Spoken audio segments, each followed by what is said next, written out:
Welcome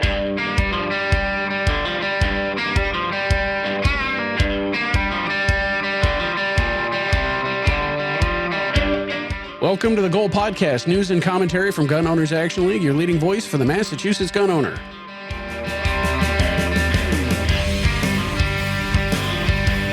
I'm Jeff. Across the table, Garrett. What's up, man? Surviving. The snow's coming tomorrow. We're on the cusp of Snowmageddon. Loading 2024. Magazines. Show that snow what's up. That's right. That's why, you know what? That's why I should have gotten the flamethrower. There you go. There's your justification. Easy driveway cleaning. We can go back and get the flamethrower now. Perfect. I like that. Call my guy. Oh, man. I got a flamethrower guy. Down in Hyannis. Before we get into it, the Goal Spring Fling raffle is still going on. It's going to be another month or a couple of months yet before the drawing, so still time to get tickets. Go to goal.org to get your Spring Fling raffle tickets.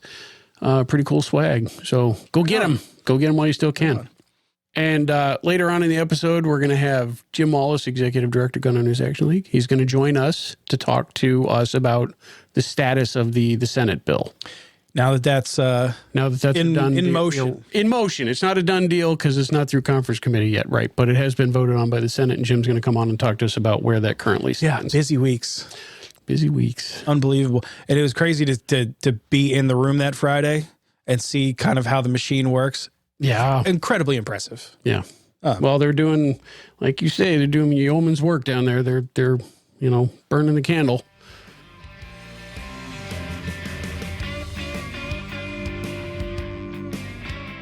So I would call this gun news.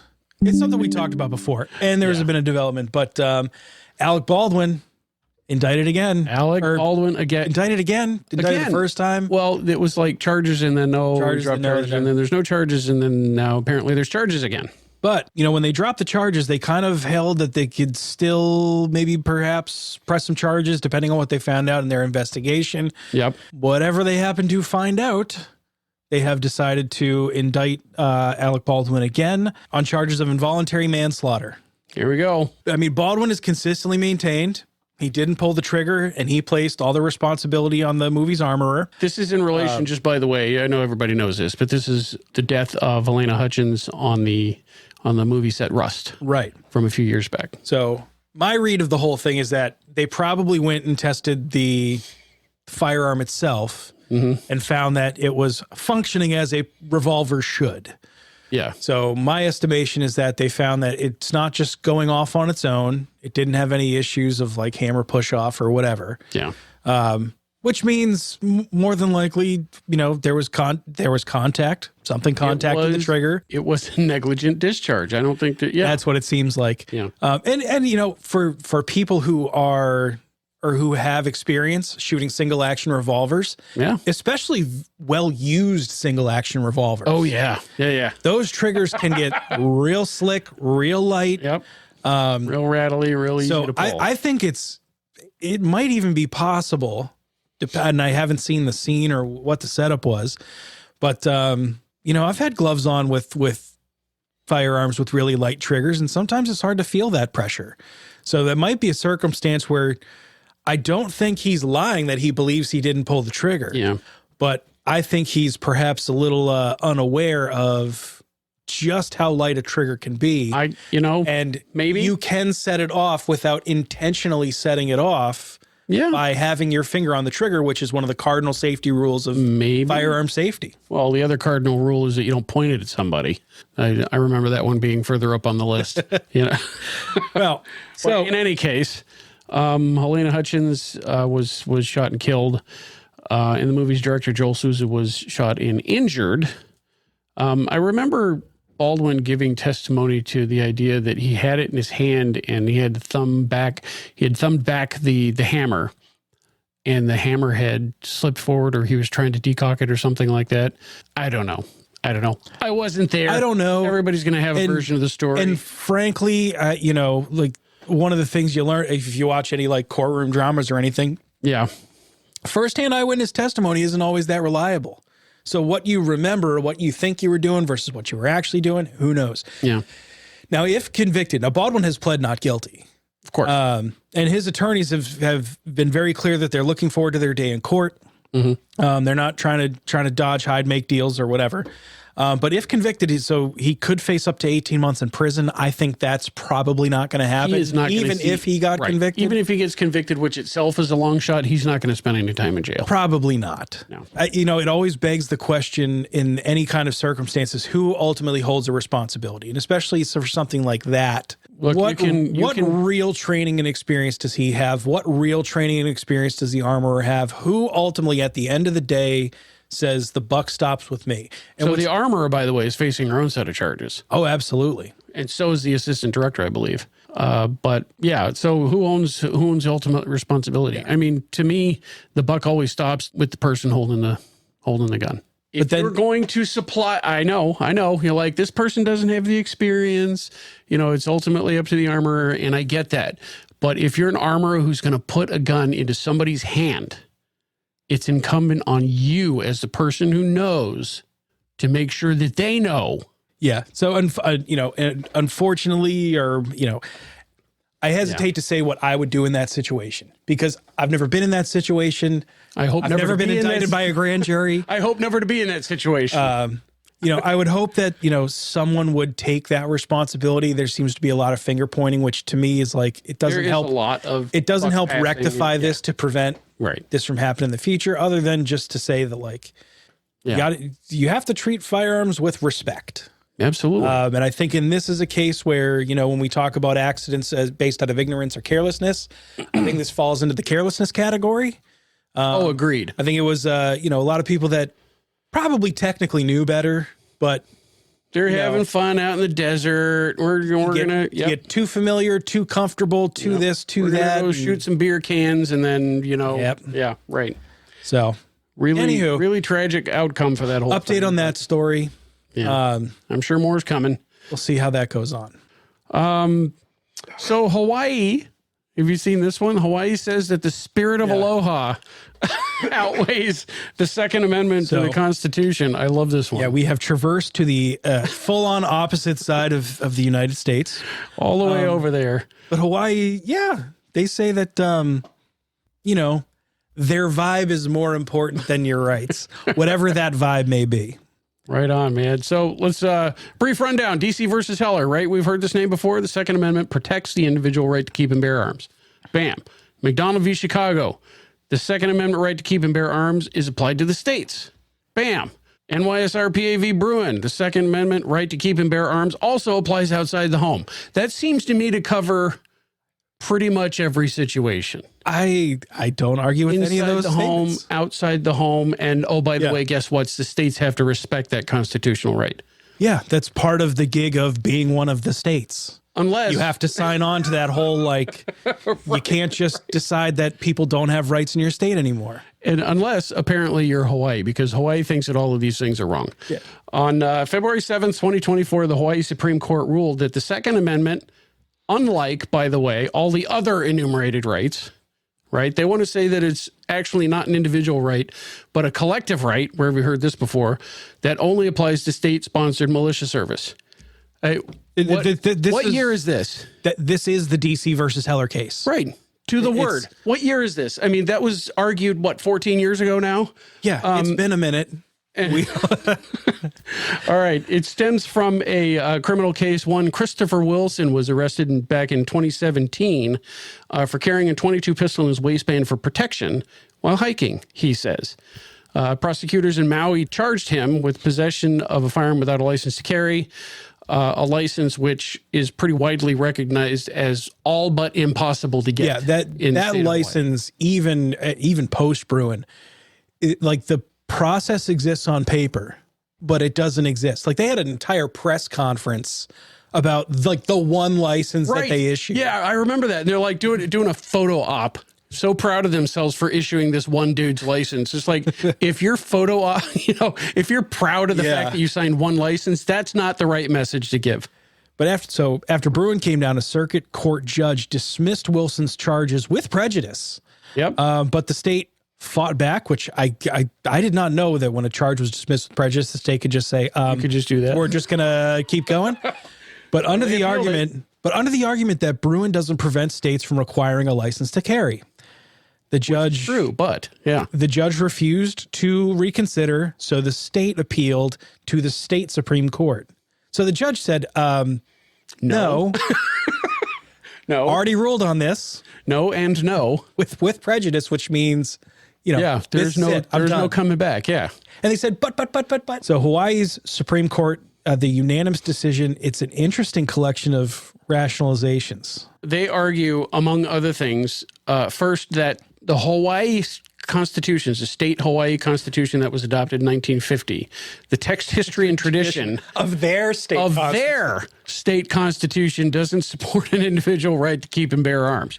Such a bad faith argument. Right, It's seriously? so bad. So because their state constitution, when it was adopted in 1950, doesn't explicitly say that individuals can keep and bear arms, they say, therefore, that there are no restrictions on government gun control, which, so justifying the court's ruling, Associate Justice Todd Eddins, who wrote the opinion, he says, quote, as the world turns, it makes no sense for contemporary society to pledge allegiance to the founding era's culture, realities, laws, and understanding of the Constitution.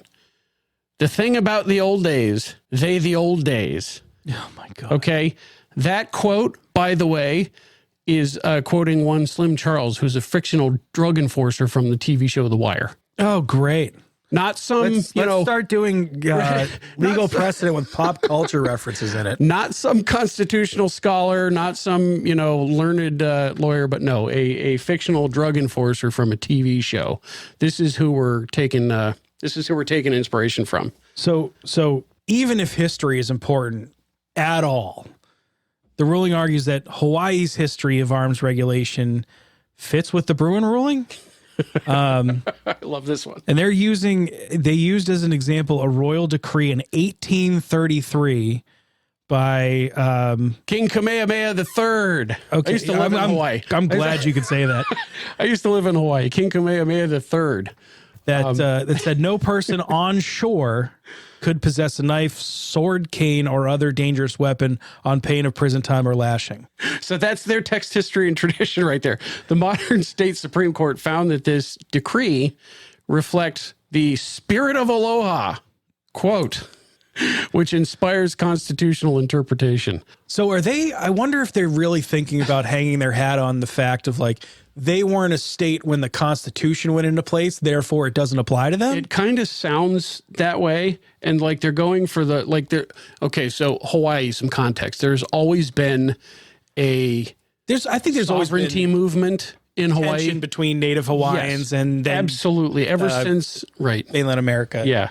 Ever since it became a state, there's been a strong push to say, no, we're sovereign. We have our own things here. And yeah. But unfortunately, for their argument, the spirit of aloha doesn't appear anywhere in the United States Constitution. yeah, And it doesn't appear anywhere in the whole preemption part that says, the rights Doesn't of the show up citizens anywhere. applies everywhere. Well, unless unless it violates the spirit of aloha. Yeah, right. Well, so on to the Ninth Circuit, I guess. and it's the Ninth Circuit. Yeah, so we know how that's going to go. Folks in Hawaii, we're pulling for you. We're pulling for you. But coming back East Coast, one of our, what would you call him, a native son? Massachusetts' own Ed Markey. So this he's a particular senator. story is, I struggle with this one. So U.S. Senator from Massachusetts, Markey, introduced S.2589 to the U.S. Senate back in mid-January, January 15th, named A Bill to Amend Title 18 United States Code to prohibit unauthorized private paramilitary activity and for other purposes. That and for other purposes always covers a lot of territory, right? This is the specific thing it's going to do and everything else. And everything else we feel like adding in. But this would effectively outlaw what they deem as unauthorized private paramilitary activity. Okay, saying it shall be unlawful to knowingly, in a circumstance described in yada yada, while acting as part of or on behalf of a private military or paramilitary organization and armed with a firearm, explosive, incendiary device, et cetera, et cetera, et cetera. Or other dangerous weapon, which is the nebulous category of right, which covers anything and everything. Right. So basically what they're trying to get at here is that unless you are part of the actual state-controlled National Guard, Army, police force, whatever, that you are not allowed to assemble and form your own, one might say, voluntary association with other like-minded folks and train. And there's that pesky First Amendment part again. Yeah. Constitution's always getting in the way of these things. So the bill tries to outlaw all of that. So it sounds to me like, the attack on the Second Amendment has always been on the second section, the right to keep and bear arms. But they've always kind of toyed with this thing about like, whoa, it says well-regulated militia. But not only does this attack the Second Amendment, that attacks the First Amendment, freedom of speech, freedom of assembly, freedom of like, you can think for yourself. There's that. Now, fortunately, this is like, it has all the support of a fart in church. Yeah, there's no chance it's going to go anywhere. But it's very emblematic of the way that, of the thought process. But this is your representative and your tax dollars at work filing this absolute garbage nonsense. Yeah. Ed Markey, folks, right out of Massachusetts. All right, so tonight we have joining us Jim Wallace, Executive Director, Gun Owners Action League, the boss man himself. Thank you very much for coming on to talk to us. How's things? Well, in recent days and weeks, I recall something from basic training where they said, shooters, load 130-round magazine. Move your selective switch from safe to semi. Shooters, watch your lane. So, yeah, about the size. Yeah, things are interesting. I don't know if anybody even bothered to try to get through it, but I put a compilation up on the website of all of the bullet points between the Senate and the House language and their combined proposed definitions. Is up on the website. I think when I put it together, I was like, oh my God, this thing's 12 pages long. Who's going to read it? It's pretty long. I've read through it. It's goal.org/gunban, and there's the summary there. And there's the summary of the summary. There's the summary of the bill with the amendments. And then there's the concatenation of the House language and the Senate bill that you guys put together. So it's all there. Anybody who really wants some light reading, wants to, be able to fall asleep easy, can go read all the legalese. It's like, what? Yeah. God bless you guys for doing that stuff, man, because that's some work that'll turn your brain to cheese. Just Tolstoy or something like that, and then read this and then fine, don't worry. Right. So, right. It's, even for me, I mean, we've been working on this for a year now, right? So last February, they announced this garbage. Yep. And, when you look at it, even in a bullet point fashion and how much is there, it's pretty daunting. I mean, it's crazy. So anyway, we are waiting to see what they're going to do with this pile of garbage, whether the House will accept the Senate language. And, past history shows us probably not, because they hate each other and there's egos involved and, the whole thing. So if it goes to conference committee, who's going to be on that committee? From the House side, likely Chairman Day will be on it. I've read that. Yeah. And then one other Democrat, it could be Gonzalez from Public Safety, who knows? And then they'll choose a Republican. The token. Who knows who that? Maybe Todd Smola. He's the ranking member of Ways and Means for the Republicans, so maybe. And on the Senate side, I would imagine Cindy Cream and Bruce Tarr from the Republicans, and then whoever else as a Democrat they're going to put on there. We don't know. Once we figure out who that's going to be, then we need to address those individual people. Now, just so everybody knows, the conference committee, everything they do is secret. They meet in secret. They don't negotiate in public. You can't even know, you're not supposed to know what they're even talking about. Can't offer advice. Yeah. I mean, if they come out and, if they call me and say, hey, Jim, we need to know more about XYZ, that does happen. But you're not allowed to physically take part or sit in the meeting. Representative government, folks. Yeah. There you go. There you go. Don't worry about a thing. We got you. Jesus. But that's what messed up the stun gun stuff. Yeah, right. Because when it went to conference committee, it got all screwed up because they didn't understand the concepts of this stuff. So, And even that garbage is still in here. They didn't even take the opportunity to fix that stupidity. Well, ignorance has never stopped them before. yeah, That's true. So it's interesting. So we're gonna put together. Mike Harris is already working on a package we're gonna put together for the conferees. Sounds like something you'd find at a hotel lobby, but concierge, the conferee, and we'll try to be a liaison to the conferee. But it's imperative that we still continue to do the work we're doing.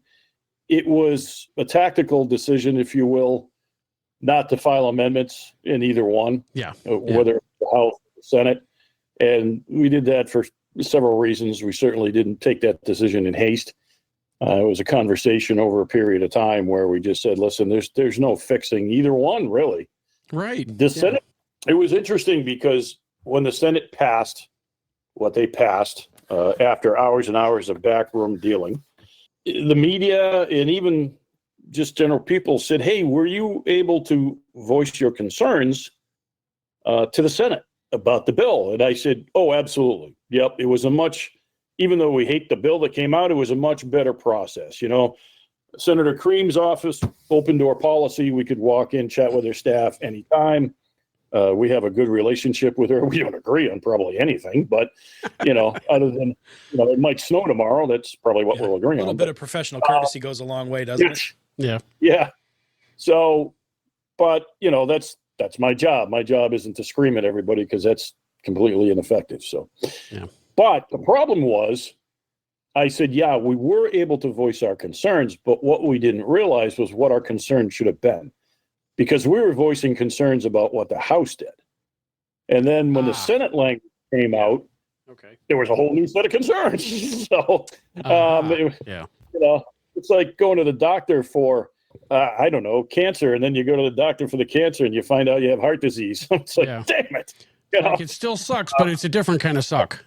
I'm just going to let that one go, but I'll have to call HR in the morning. Angie. So it's now what we do is we try to figure out what's going to happen with the conference committee. We try to work with them. There are some immediate ones, for instance, the grandfathering that Bruce Tarr, after I had talked to him about grandfathering, totally understood that the potential, especially the assault weapon stuff, needed to be grandfathered as of the signing of the bill. And unfortunately, Senator Cream filed another amendment on top of that to push it back to Healy's, edict back in 2016. So, and very specific, July 20th, 2016, which means a ton of stuff would be immediately illegal. And for those that don't want to wade through that summary I put together, I'd rather, even myself, drill a spoon through my head than deal with that again. But it is what it is. The dangerous parts are not only what people bought, like whatever particular gun they bought. It's the fact that they're now including frames and receivers completed or unfinished. Right. You have to read through different sections, and I tried to point that out. But reading through I usually call it a logic tree, but let's avoid that term for this. That's a bad term to use here. But going through that tree, literally an unfinished AR receiver, and they don't really define what that is. Right. I mean, they do, but they really don't. Literally could be a machine gun. Right. It's an unfinished machine gun. Yeah. Right. Yeah. So you think you're in trouble because you might own an assault weapon. Here come the feds, because not you. The interesting thing with that too is, will the ATF recognize that? That's a whole different ball of wax. When Healy pulled her garbage in 2016, I coined the phrase "felons in waiting" because we had no idea at the time, and frankly, we still don't, what she had actually done, and I don't think she did, because they had to change their guidance letter, 5 times? And then they finally just gave up giving guidance. But the problem is we had potentially a couple of 100,000, felons in waiting that they were there for the taking if she chose to do so. The interesting part was when the media asked me a while later, why do you think she hasn't gone after people with these guns? And my clear answer was, is it more effective to prosecute a couple people or keep a couple 100,000 people in fear? Exactly. It's the chilling effect. It's always been the chilling effect. And I have the same conversation with people say, they're going to confiscate all your guns. They don't really want to confiscate all your guns. They're not going to go door to door. That's not politically feasible. It's easier to make everybody afraid of being prosecuted. Plus, that's such a bright line activity that I think people absolutely would not tolerate and stand for. Right. It's much easier to turn off the taps and just make everything illegal, hold a threat over everybody's head. Yeah. That has not been their plan for 25 years. Yeah. And I told people that a lot. That is not their plan. Has not been for a long time. Their plan is to make us all potential felons. So if they want you, they got you. Right. You out too much, suddenly you're an insurrectionist, or something. I mean, just right. They get you. And what the Attorney General had done in the past with some of these shops is wait until they had so many charges against them that they would be down on their knees basically trying to get out of it because they know what they're facing. Yep. But then the Attorney General would make them sign a non-disclosure agreement, so they couldn't even tell us what had happened. She could hold a press conference and say, hey, I just sued, XXX Acme gun dealer and, da-da-da-da-da, but they weren't allowed to talk to anybody about it. So if they did, the deal was off. And that's the way they work. They have no intention of coming to get your stuff. If anything, they will make you come crawling on glass to turn it in when they decide that you're a bad person. Right. So this bill, the status of this bill, it was previously S.2582. After it got its 79 proposed amendments, of which about I think 30 or so were adopted. I could be wrong about that number, but several were adopted. It passed to be engrossed. It was voted on, passed, of course. The vote tally was 38-3 with all Democrats plus Bruce Tarr voting in favor of it. And so it was passed to be engrossed and is now S.2572, but it's still an amendment to the House bill. Wasn't it now 2584? I'm sorry. Yes, it's 2584 now. Yeah. Yes, you're right. It changed numbers yet again. Yeah. You forgot one step in there because what was it, 2572, which I'm confused now. But they added an A to it at one point during the debate. I'm like, what the heck is that? Yeah. Oh, really? Yeah. Oh, I missed that part. Yeah, it was like, it was like 4139-2. What? Right, yeah. What the hell is that? Yeah. Between Mike and I, we have a combined almost, 30 years of experience here, and we've never seen anything like this stuff. Well, they're just trying to ram everything through with as little public interference as possible. Well, sure. That's why this is an amendment. And now they get to go to closed door conferences and cut all their deals and come back and... Yep. If my understanding is correct, once they come up with a final version, it just goes back to the House and Senate for up-down vote, no debate, no amendments, no nothing, right? Yeah, exactly. You hit it right on the head. It's just yes or no. Are we going to take this or not? And who's taking bets on what that answer is going to be? Yeah, right. Let's see. We have 4 Republicans in the Senate and 25 in the House. Let's see. No, 3 and one's questionable now. One's questionable. We have, let's see, an 86% Democratic hypermajority in the legislature right now. So yeah, hyper is a good term. Yes, hyper. Yeah, right. So that's going to come back for an up or down vote. Once that vote happens in both chambers, they go straight to the governor's desk, right? Yeah. The other thing too is we're not sure if they will put an emergency preamble on it, which means it happens boom right away. Oh, geez. If they don't, it takes effect 90 days after the governor signs it. With our luck, the governor won't be able to find it on her desk to sign it because of all the other catastrophes that Well, I must say, I am surprised that she hasn't been chiming in on this process. Oh, she doesn't have to. Granted, she doesn't have to. There's a lot of other stuff going on, but she's pretending to be like standoffish and nonpartisan. It was her pet project for a hot minute as Attorney General. We all know that there's nothing that they're going to send her that she won't sign in a heartbeat. Yep. Well, she's too busy, kicking homeless people and young kids out of their rec centers. Right. That takes up most of her time. Yeah. But it's going to be an interesting rest of the process to wait. The season, yeah, that's a good term too. The session ends July 31st, supposedly at midnight. But I have literally seen them physically wind back the clock. Really? I do it. Oh my God. This is absolutely shameless. It is shameless. I mean, really. Yikes. The motion to adjourn, and I saw the speaker get up on a chair and physically move the clock. Unbelievable. So on July 31st or sometime between now and then, they have to have this done if it's going to be done in committee or if it's going to be done during this session, right? And then we try to figure out with everything in that compilation summary that we put forward, it's very difficult to prepare for a lawsuit. You can kind of get everybody together, but you really don't know what the targets will be. And as we've said for a year now, could be a target-rich environment where there's going to have to be several court actions to try to take things. Yeah, because it's not like you can walk in and just like pull the My Cousin Vinny and say everything that they just did is bullshit, and get it all wiped out. You have to go specific issue by issue by issue, which is part of the reason why these giant omnibus 100+ page packages are so dangerous. Yeah, because you can say literally anything. It has to be attacked on the detail. Yeah, so they get to go broad strokes, but we have to go, precision specific. I'd like to try Jeff's idea, though.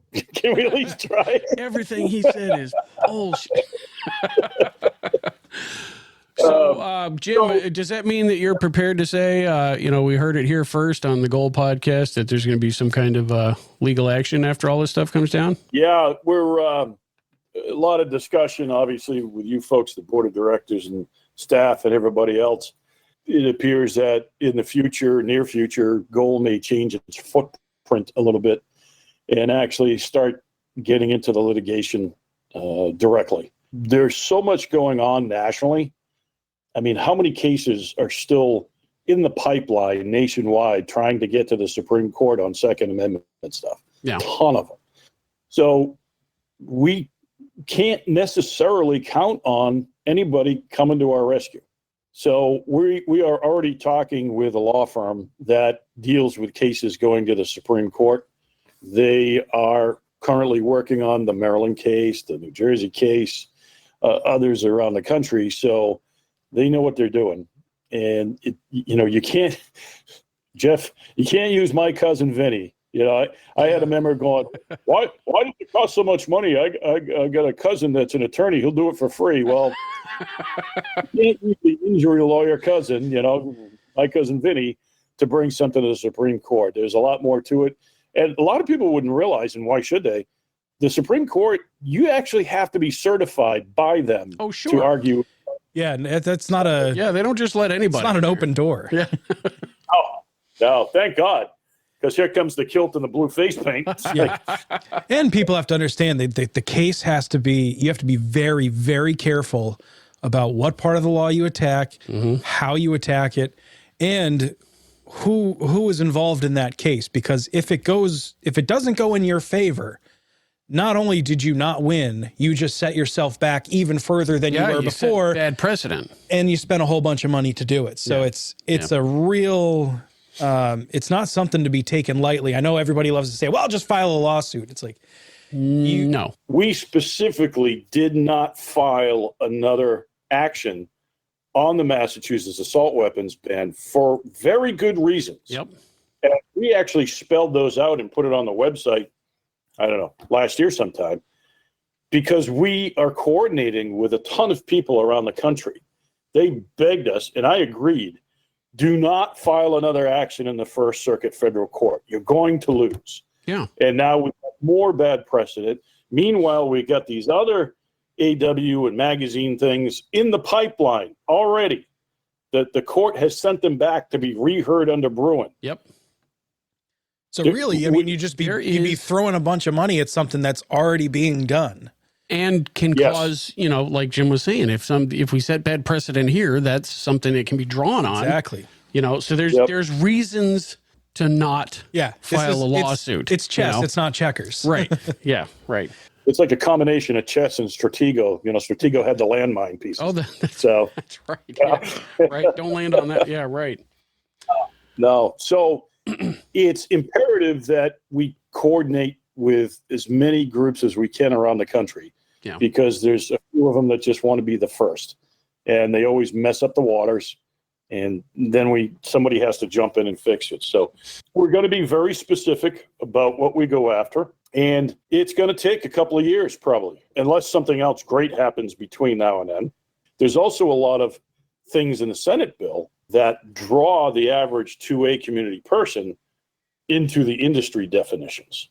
So that's a big piece that you look at. Even things like 3D printers and, CNC machines. I was trained as a machinist, 1,000 years ago, so I know what those are. There's one in every machine shop in the state of Massachusetts. I got one in my garage. I got one in my shed. They'd be banned. So but anyway. Yep. So everything we're going to do is going to be very deliberative. The other thing I will say is that as gold dips its toe into the litigation world, we are not going to be able to take everybody's license case. We just won't have the bandwidth. Can't. No, that's right. That's a different mandate in that you just can't get bogged down with that stuff. Yeah. No, we will be looking for cases that make a huge difference for a lot of people. And I understand, people get upset. It's, I remember when 1998 happened, and, I just started work for Goal a couple of years later, and somebody would call and join over the phone and then say, okay, I need to talk to your legal staff. And I'm like, well, hold on a second. Legal staff, let me take off this hat, put on another hat. Yeah. So why did I just pay $30? Not for an attorney, I'll tell you that much right now. And I get asked, and I've had people say, should I do this or should I do that to become the plaintiff? And I would strongly caution people from doing something to stir up the hornet's nest and then ask about the legal protection side of it. There's alligators in them waters. You could really screw yourself over for life. So for the people that say, shall not comply and disobey, my heart is with you. I'm on your team. Like all the love in the world. But be aware that if you decide to take those steps, at the end of the day, your butt is on the line. Yeah, it may not go well for you. Even if you get that case, even if you push it as far can go, you're painting that target on yourself, and don't be the test case. Don't be the test case. There you go. In testing the waters, it was like 36 years ago. My dad said, "So you want to get married, huh?" Okay. That's all. Nah, you'll figure it out for yourself. It's like, okay. Oh my God. There you go. Yeah, but the other big thing that will come into play is if Goal is going to pursue legal action and everything else, that comes at a huge cost, both time, materials, finances, effort, everything money, else. yeah. So that would be a huge call to the members to, hey, if you know people that are Second Amendment supporters and believe in that and everything else, tell them about Goal. Like, maybe join. Right. We're going to join for more than 1 year. Right. Right. Start participating, hey, volunteer for events, volunteer to, look at the grassroots stuff. I get people all the time to say, Goal should make a t-shirt about this. And it's like, just go and do it. Right. You do it. Like everybody says that, they love the lawn signs. And it's like, that was a guy who saw a gap and said, I'm going to fill it. And right. Yep. That's how grassroots works, man. Yeah. So, God bless him. God bless them. It's things like that a lot of people don't understand. We are only as strong as our members. That's it. Even way before the problems at the NRA, I'm talking 30 years ago, the NRA was considered a paper tiger because they didn't have the people behind it. And they worked over the course of years and years and decades to change that. Yeah. There's still a lot of people who say, "Oh, I spent my $30. Well, how come you can't stop this?" Well, tell you what, add like 4 zeros to that, and then because the people that are coming after your rights have a war chest in the millions. This one case, depending upon what it will be, we've already talked with the firm, and we were well aware. But if it goes to the Supreme Court because of all of those appeals that have to get to that point, upwards of $1 million. So all of those people for a year now that have been telling us, and you just stop all this nonsense and file a suit. Okay, start raising money. That's right. I want to also put this out. Since we've been in this fight, Goal has not badgered people for money. We haven't. No, we don't do that. But we have not, give us now or, your kitten will die or something. But no, we haven't done that. So when we need money, we ask for it. Well, if we're going to do what it seems a lot of people want, guess what? We're going to start asking for a lot of money. It's time to open up those wallets. Yep, not just run a banquet, maybe raise 10 grand. Can't do it. Yeah. So the fundraising is going to have to be aggressive if we're going to get into this situation, which it appears we are. So there you go. And I'm announcing my. No, you're not. All right. I'm sorry, the call was breaking up there. I didn't hear what you said there. That's sorry. And that's Jim. Thanks for coming on. All right, Jim. We didn't want to take up a bunch of your time. Thank you for the update. I mean, so do we think that? I mean, it's so hard to read tea leaves. Do we think this is going to go until July, or do we think they're going to do something sooner, or do we have no idea? Not a clue. No idea. Okay. Because typically what happens between the House and Senate, this is the season where they're getting into a lot of conference committees. So the Speaker and the Senate President will start to wheel and deal on that bill versus this bill. I'll give you this on this one, and you give me this on this one. And that's why I've never done the math, but I will say probably in the last 48 hours of a session, there's more legislation passed than there was the entire 2-year session. Because of all the horse trading at the last minute. Yeah, sure. It's like on the federal level when they have to work on the budget and all of a sudden they get super inspired to work till 3 a.m. Suddenly, and then they congratulate themselves for all the work they haven't been doing for the last 6 months. Yeah. But Jeff, I'm okay with that. I'm okay with them not doing their job, right? So right. When they do their job, we get screwed. It's sad when you're like, please just take the money and go away. I've always taken the position that the Constitution kind of should have stopped after the first 5 words of Article 1. Congress shall make no law. Stop there. You go. Stop right there. That's enough. Yeah. You had it, man. And then you had to mess with it. All right. Jim Wallace, Executive Director, Gun Owners Action League. What do you got for closing thoughts? Drink heavily and pray. There you go. There you go.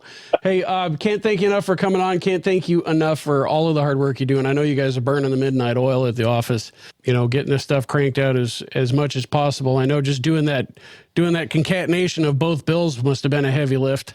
When I was done with that, I told my wife, I said, because I'm sitting here on the stool working, I said, I don't know what hurts worse, my head or my butt. And dealing with the State House, it could be either. It could be, right. All right, Jim Wallace, thank you for joining us. I'll see you post Snowmageddon. See ya. So it's great to talk to Jim. Always. Yeah, always is. This was kind of a last minute thing. I called him up earlier today. I was like, hey, can you do a few minutes on? And I know, he's so slammed with work. I was like, Jim, can you come on? Give me 20 minutes. So he's always great about that stuff. Even if, we reach out to him like the day of, he's like, yeah, sure. I can, he's always willing to jump in and talk to people. It's great to have him on. Intimidating process coming up, but hey, I don't think you, I, or anybody else on the Goal staff or any of the members joined up thinking that this was going to be, a walk in the park. No, absolutely. You can't sign up for a fight and then go, oh man, this, this is really hard. It takes, I have to actually work for this. Like what?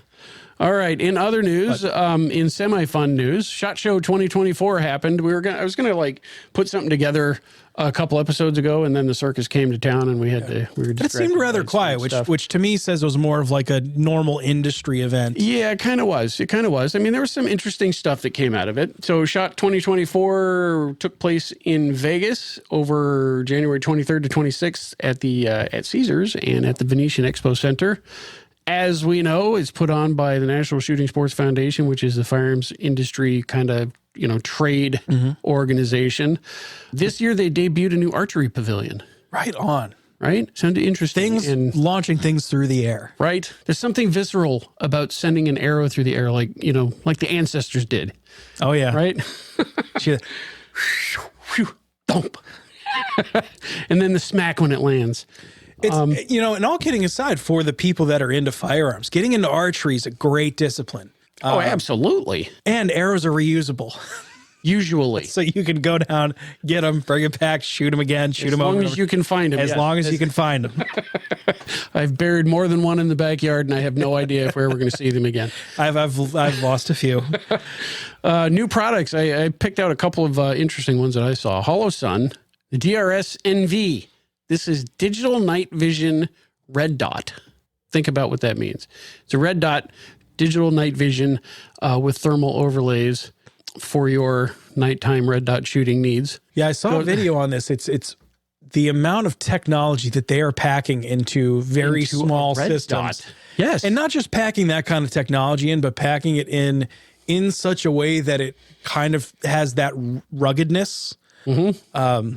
Right, it's got to survive all the cycles and everything else, and as much as people I think kind of look down upon HoloSun when they came out as like, oh, this is cheap Chinese stuff, yada yada. They've kind of held up their end of the bargain. They're making a name for themselves, and it ain't bad. I mean, maybe there's a little bit of a difference if you are, you're deployed on a military deployment and, you're quote unquote downrange and there's no tool, you don't have stuff available to fix and repair and everything else. But for the average person, and I who don't have $12,000 to spend on an optic, or, I can always just take the gun home and replace whatever. I can just mail it back to HoloSun, get replacement parts, Yeah, right. They seem to work really well. Now, of course, this is a lot more expensive. This one's going about $1,200. But probably street hey, price. what's $1,200 between friends? Come on. To see stuff in the dark?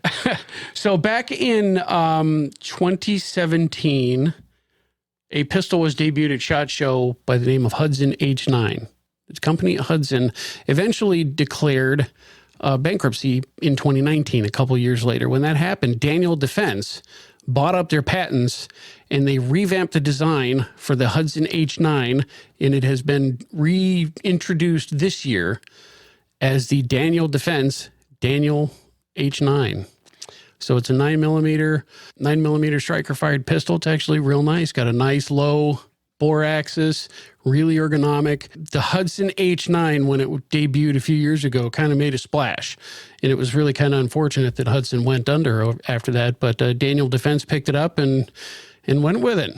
What's really interesting is this has a different trigger than most people are used to on a modern striker-fired pistol. Yes, exactly so. This has a straight pullback, similar to 1911 straight pullback trigger. Which, that's why the 1911 remains as popular as it remains. Because the trigger has just always been, like, people are always chasing that as the benchmark of what they want a pistol trigger to be. So if this bridges the gap between modern 9mm capacity and with that kind of everything else with a comparable trigger to that 1911, that could be big. That could be a big selling point. Now, obviously, sticker price comes along with it because it's Daniel Defense. Oh yeah, you pay a few bucks for that too. But that's what you're paying for the Sig Legion stuff. That's half the Glocks you see out there are, the Glock's $600, and then everybody does about $600 or $700 worth of work to it.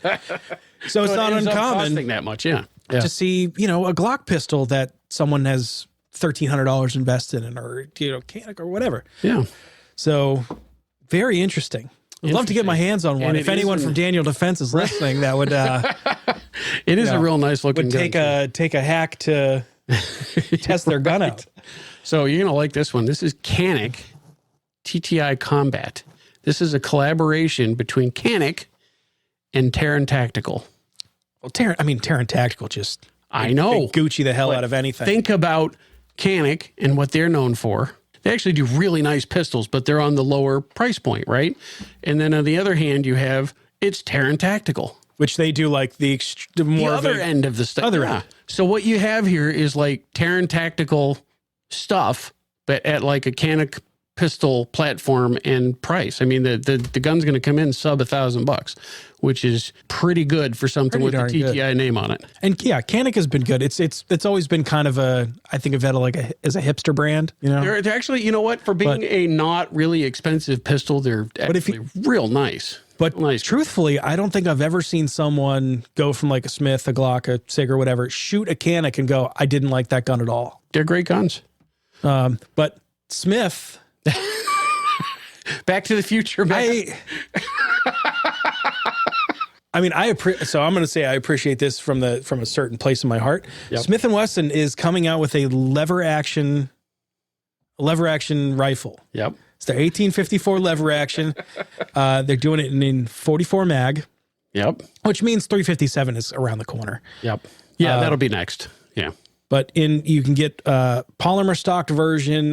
They are going to have some limited edition blued and wood furniture versions. Yeah, so there's like the tactical version for around $1,300, polymer and stainless, and then the limited edition for $3,500. Right, if you big bucks for that. That was blued with wood furniture and looks to me like they're just trying to make a Henry Lever X, but a Smith & Wesson. You know, back to basics, I guess. You know, I have a Henry Lever X, and I absolutely love that gun. I take it every event that I go to. I love that gun. It's a favorite that lever gun everywhere. It's awesome. It's a fun shooter, and it's great to handle. And even if you wanted to take it from a practical perspective, if you were a revolver person, like you were a revolver guy, and you're shooting 357 Magnum, that Henry Lever X can hold 7 rounds of 357. And you get, typically with the PCC, you get reduced performance, ballistic performance. But you get better performance. Well, so pistol powder is designed to burn very, very fast because you're talking about 3.5, 4 inch barrel. Right.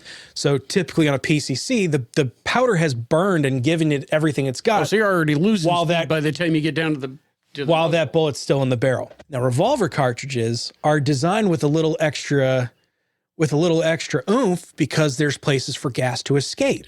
Jump in the gap. So there you go. Okay. When you put it in a long barrel, you get to take advantage of all that. So the ballistic performance of 357 mag out of a 16-inch barrel is pretty darn good.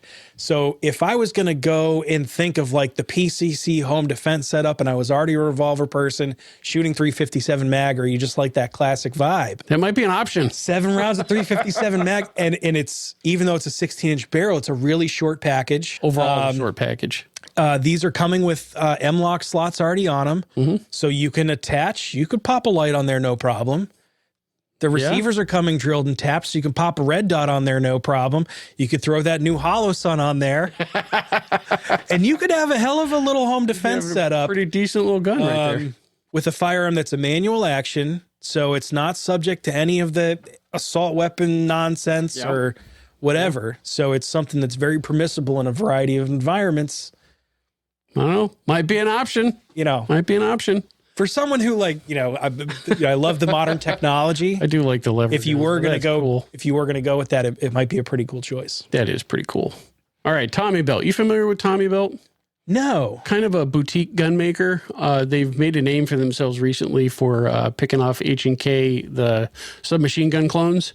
So their most recent offering is H&K because we hate poor people. That's right, because you're poor and we hate you. So the MP7 clone, Tommy Built T7, is coming out with an MP7 clone. The only place that you can buy this is from Tommy Belt's website. And they're going to be sold out forever. They go about $3,500, but it's the MP7 clone. Come on, folks. You've seen them. You know them. You love them. 4.6 millimeter by 30. Like I said, it's going to go about $3,500. 4.6 millimeter by 30. Yeah, that's the original cartridge, ain't it? Interesting cartridge choice. Yeah, well, if you're going to clone the MP7. Might as well. But yeah, it's just interesting to see, especially those niche guns. Yeah. And this is where I think they struggle is trying to get the the different caliber mixed into it. How original do you want to go? I mean, maybe that's one of those things. If you're going to drop $3,500 on a gun, you can probably afford. You're gonna spend the money on the ammo, but probably that was always the struggle with stuff in like 5.7. And I think that held 5.7 back for a very long time. It's just the expense and holding it back. Who the hell can afford it? Yeah, right. And I didn't put it on the list here, but Chris Vector has released a new. Listen, I'm a child of the 80s. I'm always going to dig what the Chris Vector looks like.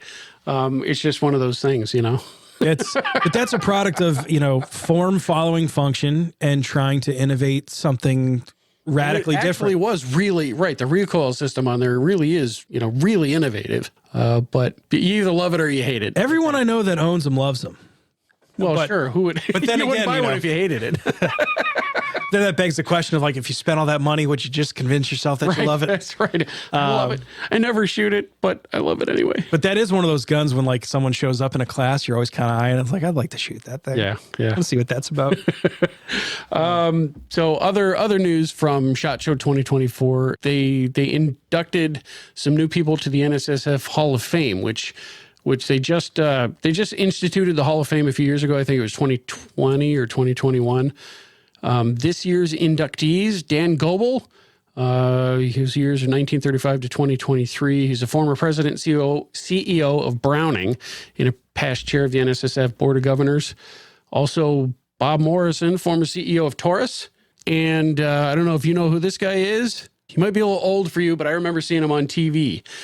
Grits Gresham, Claude Hamilton Gresham, 1922 to 2008 sportsman, photographer, television personality. He's the guy who hosted the American Sportsman on ABC throughout the 70s. So I am not familiar with his work, but I am familiar with his prodigy's work. That's right. You're familiar with his son's work.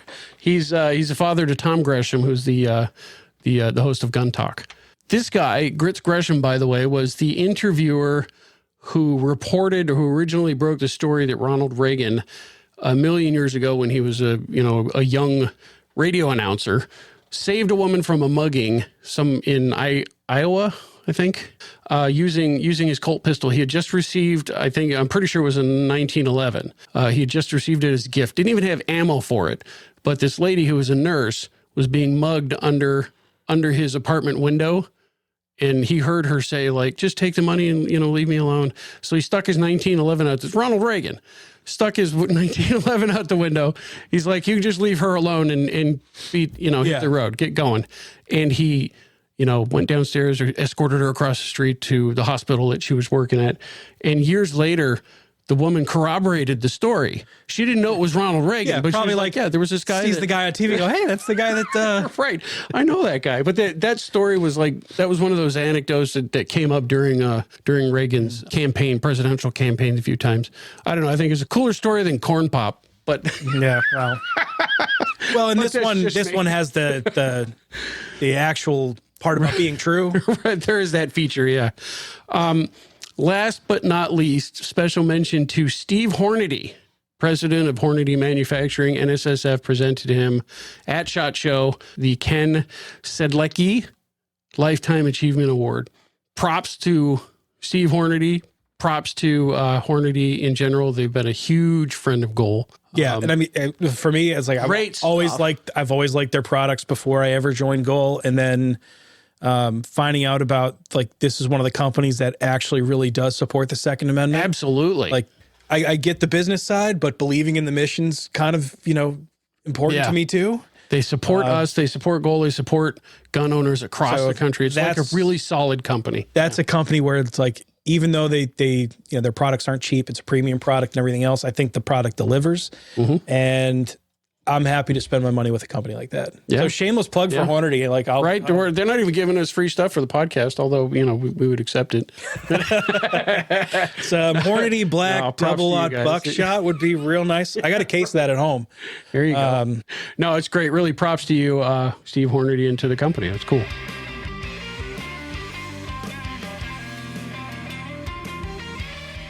You have before we wrap it out, you got a drill of the month, don't you? I know it was, we were originally going to do it in the last episode because that was going to come out it was going to come out early in February. Yep. Got wrapped up with all the other stuff. It just didn't fit, like, to shoehorn it in at the end of the episode. Like, everything sucks. The Senate has voted away all of your rights. And by the way, here's the drill of the month with Jeff. Yeah.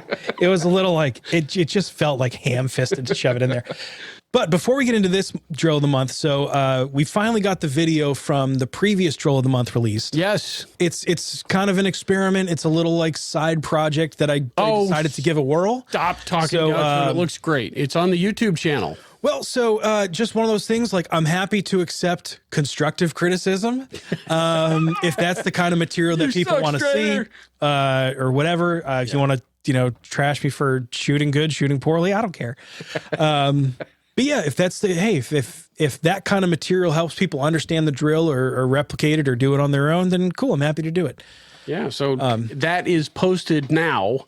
The first video, so we've set it up as a separate playlist on the podcast YouTube channel. So check it out. Separate feed. Yep. But so for February, drill of the month is the casino drill. Casino drill. This is one of my favorites. I just think it's a really fun drill to do. It involves a lot of skill sets, but it's engaging and there's time involved and it's just all the things. The casino drill requires a special target called a discretionary command target. And you'll see it in the video. It's one of those paper targets. It's got 6 numbers, 1, 2, 3, 4, 5, 6. They're randomly arranged in 2 columns. And one will be like a red triangle. One number will be in a blue square. One will be in a yellow circle. Yeah, you see variations of this if you've done the intuitive defensive pistol shooting stuff. You'll see variations of this. This target concept gets reused quite a bit. Yep. Okay. Yep. The idea is that it mixes you up by throwing different colors and different numbers and different shapes. So the idea behind the target was like, if you're shooting, I can call out something and then you have to react and shoot the correct target. So I could yell triangle, I could yell yellow, 3, 4, whatever, and so on. Yeah. So, but what the casino drill does is it's really about the numbers. It's shot at 7 yards. Mm-hmm. And what you do is you load 3 magazines with 7 rounds each. So it takes 21 rounds to complete the drill. Okay. So my 1911.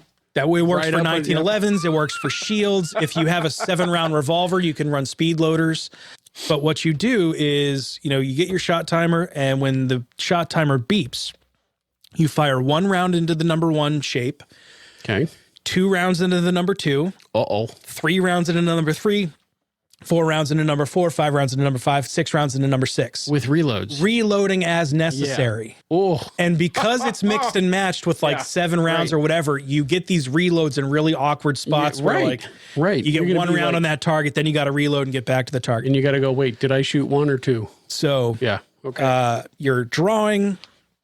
If you can't draw from a holster, given your range setup, just start low ready. Like, it's not the end of the world. But the idea is to get mentally engaged. Remember the course of fire. Your target area for each number is the shape that it's in. Okay. So depending on the shape, you have a little bit. You have a little bit more area, a little bit less area. Everybody wants to shoot at the circle or the square, right? You get start to get the triangle. It can be So it's not a gimme. But 7 yards, so 21 at 7 yards. So it is not a particularly difficult drill from a standpoint of like marksmanship. The targets aren't that hard, but it's on a timer and you're performing reloads in between. So what's par? What's considered a good time? So generally speaking, it's about 21 seconds. Okay. So, but that's 21 to get through all 21 rounds. That's to get through all 21 rounds. So that's that's drawing from a holster, firing all those rounds with all those reloads, and getting it done in under 21 seconds. So it is a challenge. 21 seconds seems like a really long time, but time runs out very quickly. Yeah. And if you miss any of your shapes, or you shoot a round out of order or whatever, every round that's misplaced, we'll say, is an added 1 second penalty. So wow, I've already shot it. There you go.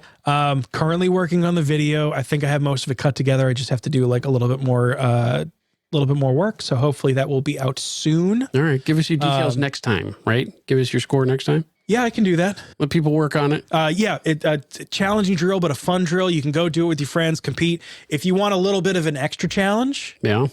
because like any drill, if you do it over and over and over again, you start gaming and anticipating when reloads are going to be. Yeah, right. Yeah. Have a friend of yours load the magazines with different numbers of rounds. Put 4 rounds in one there you go. magazine, 7 in this one, and the remaining in another one. Mix and match. And if they're a friend like me, they'll throw some snap caps in there too. And However much fun you want to have. And there's different versions of the discretionary command target too. There's like an A model, a B model, and a C that changes slightly. So if you want a different pattern, you can get different copies of it. You can increase distance if you want to. You can reduce the time. I think the world record right now is somewhere around like 12 seconds. Jesus, really? It's unbelievably fast. Oh. I'd have to find the video. Ooh. And I think That'd be it's worth looking up. That's crazy. Yeah, I'd have to see if I can find it. But yeah, 12 seconds. It's blazing fast. All right. Well, if you don't beat 12 seconds, then why are you even doing this? But I am certainly, I can tell you that I was nowhere near 12 seconds. But great drill, fun drill. Have a blast doing it. And I'll have the video up as soon as I get some sort of time. Cool. To put it together. Right on. Bearing in mind that I'm doing this like after work and in the evenings. Right on. Right on, man. So there we go. That's what I got for you. All right.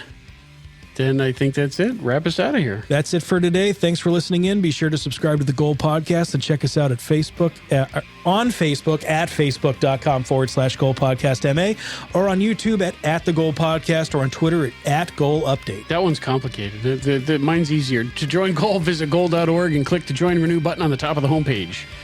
If you have a topic you think we should cover, if there's something going on in your club or town, or if you have a question for the mailbag, or if you just want to make fun of how bad I shot that drill, email us at goalpodcast@goal.org. The Goal Podcast is a production of Gun Owners Action League of Massachusetts. The views and opinions expressed to those of hosts and guests and do not necessarily reflect those of Goal, its staff, or affiliates.